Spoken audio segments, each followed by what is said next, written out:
नमस्कार मु विमला पल्लाई आपण मानू दीपुर दीपावली चैनल को स्वागत। प्रभु जीशु ख्रीष्ट जन्मदिन उपलक्षे एक क्षुद्र प्रार्थनाटी शुणा जाऊँगी। प्रार्थनाटीर शीर्षक परमपिता जीशु।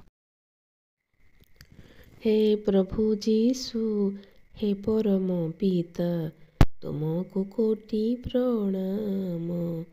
डिसेम्बर मास 25 तारिख अटे तुम जन्मदिन। जन्मदिनर शुभेच्छा जनाए सादरे प्रणति घेन।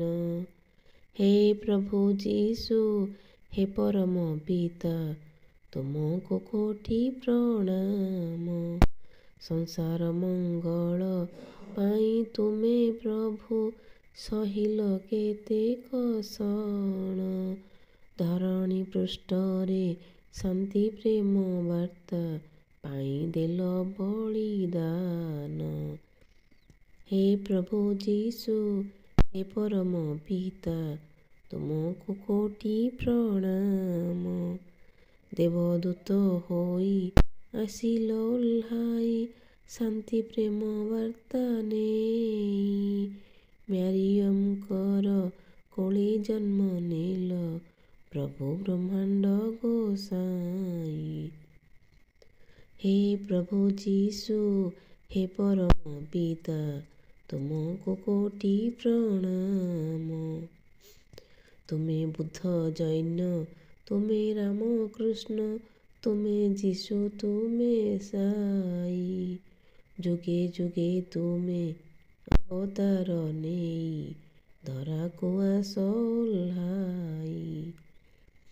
हे प्रभु जीशु हे परम पिता तुमको कोटि प्रणाम। सकल सृष्टिर तुमे तो नियंता तुमे तो आरोग्य दाता।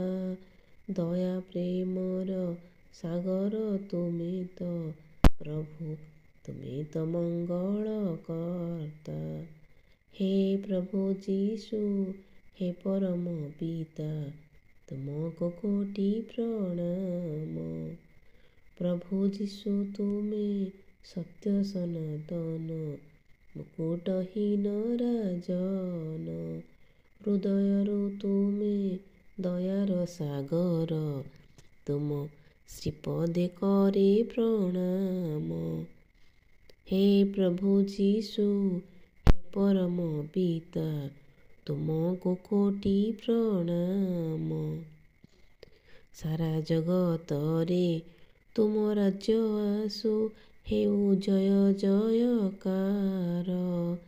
जीवित ईश्वर दयार सागर चरणे तुम जुहार। हे प्रभु जीशु हे परम पिता तुमको कोटि प्रणाम। जीशु दयामय हुअन्ति सहाय धरन्ति हस्त सबुरी। भक्ति विश्वास ओ प्रेमरे डाकिले संसार करन्ति पारी।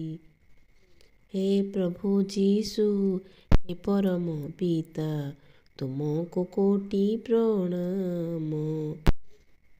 आलोकमालारे सुसज्जित होई धरा दिशे शोभावन। तुम जन्मदिन पाळे जगत आजी परा बड़ दिन। हे प्रभु जीशु हे परम पिता तुमको कोटि प्रणाम।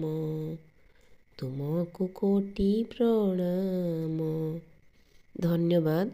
आपण मानक जदि प्रार्थनाटी भल लगुଥାଏ तेबे भिडियोटी को लाइक कमेंट करने को भूलिबा नहीं। चैनल नुआ थिले सब्सक्राइब कर दियंतु।